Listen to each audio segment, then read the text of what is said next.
So I'm in the park today and I thought it would be best to make a video. So I want to talk about narcissism, but I need to do it through a movie because I think it makes such a good point. So it's Batman Begins. Bear with me, I'm going to do this the long way. Batman Begins. This Batman is Christian Bale. And this is where he goes to find himself and he meets Ra's al Ghul. And Ra's al Ghul, teaches him the way, teaches him, to do what he has to do to block out his senses, to deal with his trauma, so on and so forth. And so Ra's al Ghul, what Batman doesn't know is that Ra's al Ghul has this plan to completely destroy the city of Gotham. He's decided Gotham is trash. Gotham is unredeemable. Basically, Ra's al Ghul has decided that he is God in a sense and gets to determine the fate over this city, and I'm sure many other cities. That it's very Avengers. It'll come to me.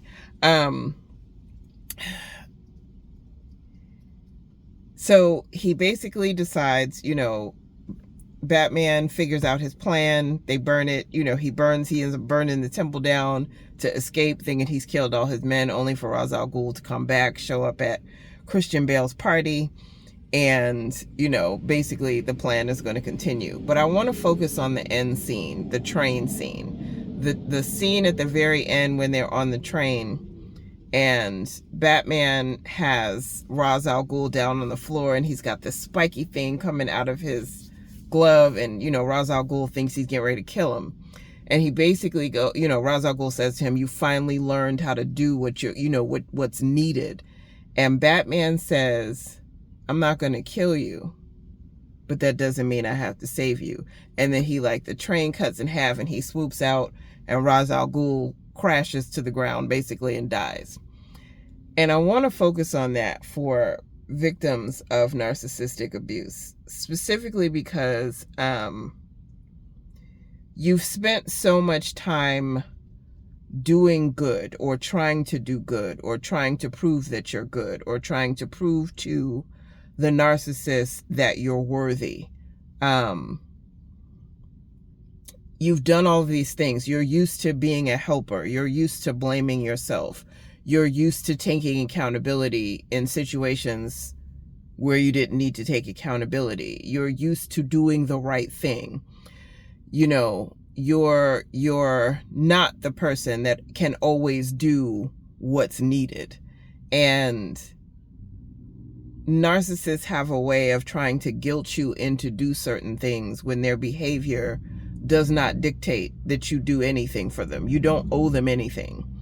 And I love this scene because it's kind of like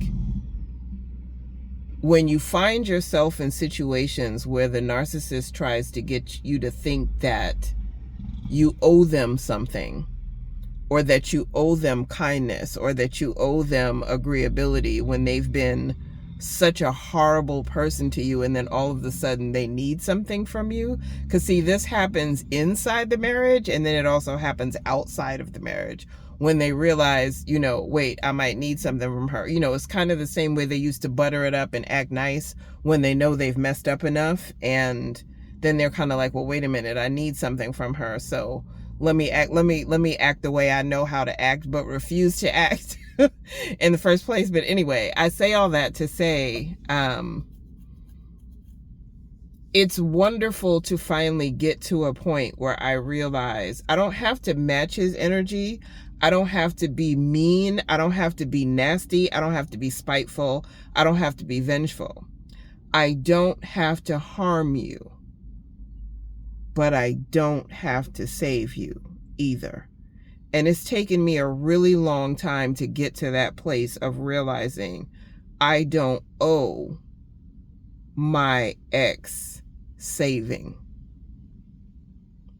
I don't owe him kindness. I don't owe it to him to do him a favor.